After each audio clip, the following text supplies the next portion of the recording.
Les terroristes ADF et leurs alliés Mai Mai Nyandenga ont tenté à 20 d'attaquer ce vendredi les positions des forces armées à Otmaber et Mabelenga en chefferie de Wallace Vonkutu dans les territoires de Homo.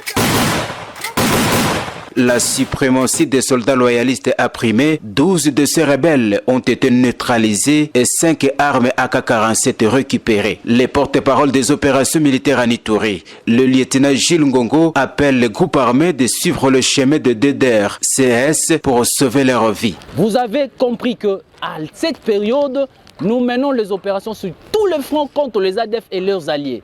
Actuellement, la situation à Otmaber et à Mabelenga est maîtrisée par les forces armées de la République démocratique du Congo. Donc 12 éléments de cette coalition sont neutralisés de manière légale et légitime par les forces armées de la République démocratique du Congo.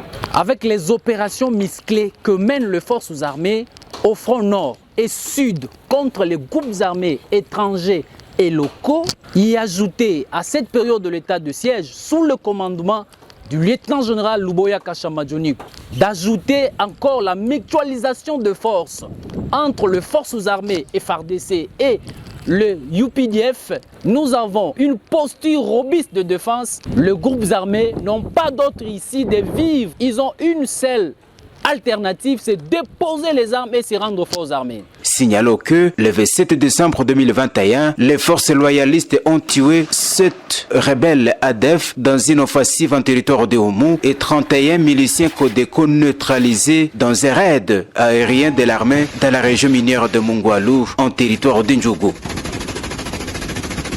Les taux se resserrent davantage autour de groupes armés en Ituri suite à la puissance de feu de forces loyalistes. Lors d'une offensive menée par les forces armées de la République démocratique du Congo sur l'axe Komandaluna au sud du Rumo en Ituri, 10 membres de groupes armés Mai Mai, FPIC et ADF MTM ont été capturés, des armes AK-47 récupérées ainsi que plusieurs bombes artisanales détruites. Cet exploit de l'armée congolaise est le fruit de l'exécution sans faille des instructions du commandant des opérations militaires en Ituri, le lieutenant-général Luboya Kashamadjoni. Les opérations menées dans la région par le vaillant militaire sous commandement du général Mugisa permettent la stabilisation de la zone et la sécurisation de grandes agglomérations. Pour assurer la population iturienne du retour de la paix dans cette partie de la province, le général Mugisa a organisé un voyage avec la presse nationale et locale. Oui, contre commandant sur place, vraiment pesali. Parce que nous sommes à côté de na commande. Il va payer les monnaies de sa pièce. Pendant que nous lobi bongo. Mokolo commande ikwei, mokolo wana ngana sengi abado na kokende ko senga na mokozi mboka na longo na musala soda. Parce que toko sala musala jusqu'au sacrifice suprême. Jusqu'au péril de notre vie. Jamais tu concédé mboka za mboka na biso. Moto akatisi ndelo ndenge nini aya ko bimisanga na mboka. Jamais. Alors il faut population baza na biso confiance. Après la reprise de certaines localités, les usagers de la route nationale numéro 4 ont salué le travail des titans abattus par le service de défense. Hii njia tunashukuru sana kwanza kwa kazi yenyewe. Nous saluons le travail abattu par le FARDC pour la réouverture de cette route. Ces jours-ci, il s'observe une accalmie dans la région. Notre souhait est de rentrer chez nous. Très bien sana na kovai toka tu sasa kukwenda mpaka sasa kwa tu yasikia kwanja ya mbaya pa. Quoi qu'il en soit, quoi qu'il en coûte, les forces armées sont résolument engagées pour anéantir complètement le membre du mouvement insurrectionnel dans cette région d'Irumu afin de restaurer la paix et l'autorité de l'État, affirme le général Mugisa Joseph. Le vice-ministre des Affaires étrangères s'est dit satisfait des avancées enregistrées dans la traque de groupes armés 8 mois après la mise en place de l'état de siège en Ituri par le commandant suprême des forces armées, Félix Antoine Tshisekedi Tshilombo. Déclaration faite ce vendredi au cours d'un échange avec la presse à Bunia pour le retour de la paix dans cette partie du pays. L'honorable Sami Adoubangoum ne jure que pour l'organisation des concertations et des conférences entre fils et filles de l'Ituri pour la paix, la sécurité et la stabilité et le développement de l'Ituri. Ce que l'armée attend de nous, un accompagnement nécessaire. En dehors de ça aussi, l'armée ne saura pas. L'état de siège est décrété, l'état de siège reste et l'état de siège continue. Maintenant, l'état de siège doit être accompagné, entre autres, par exemple, avec ce programme. Et la communauté itourienne doit aussi tracer une stratégie, un plan pour accompagner l'état de siège. Et nous, les acteurs politiques, nous devons aussi avoir un plan stratégique pour accompagner l'état de siège. Bref, pour la paix en Ituri, pour le moment, il y a l'option militaire, l'option communautaire, j'insiste beaucoup plus l'option communautaire, il y a l'option aussi diplomatique et l'option politique. Signalons que l'honorable Sami Adoubango a été parmi les députés nationaux ayant soutenu l'instauration de l'état de siège pour pacifier l'Est de la RDC.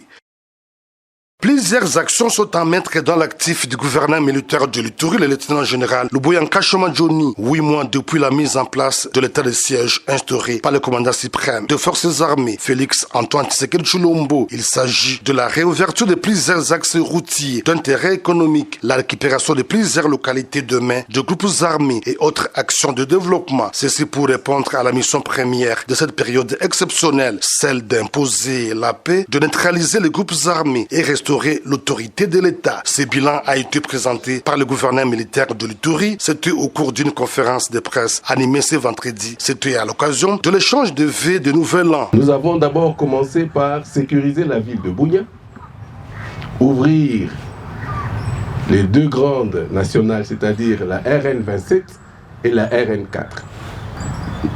Ça, c'est la première phase. Nous avons récupéré les grands bastions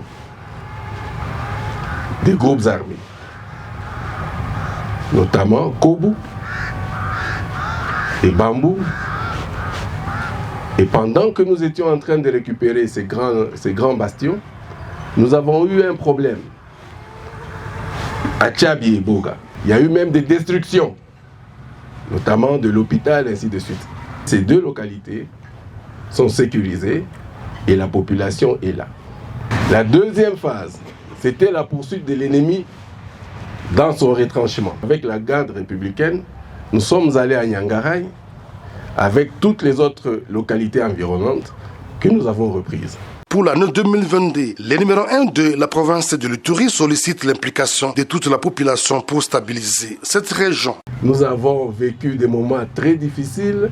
Je reconnais votre sacrifice. Je félicite aussi la police nationale, l'armée, qui s'est vraiment sacrifiée, qui s'est dévouée et qui a rempli ses missions. Et nous allons continuer et nous allons arriver à l'état final recherché qui est la restauration de la paix et de l'autorité de l'État. Un repas de fraternité pour consolider la collaboration avec la presse locale a sanctionné cet échange. En exécution des instructions du commandant des opérations et gouverneur militaire de la province de l'Ituri, le lieutenant-général Luboyanka Johnny, les forces de défense et de sécurité ont arrêté en tout professionnalisme plusieurs membres de groupes armés locaux et étrangers lors des opérations menées en territoire de Djougou, Mambasa et Irumu. Depuis l'état de siège jusqu'à nos jours, les vaillants militaires et policiers ont arrêté 729 membres actifs et collaborateurs de groupes armés locaux et étrangers.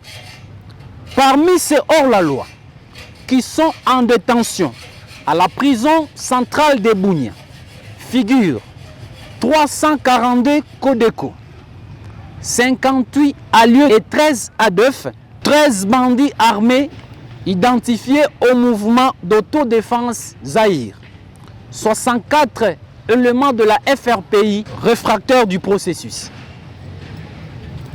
Et enfin, 226 membres de la milice FPIC appelée Chinyakilima.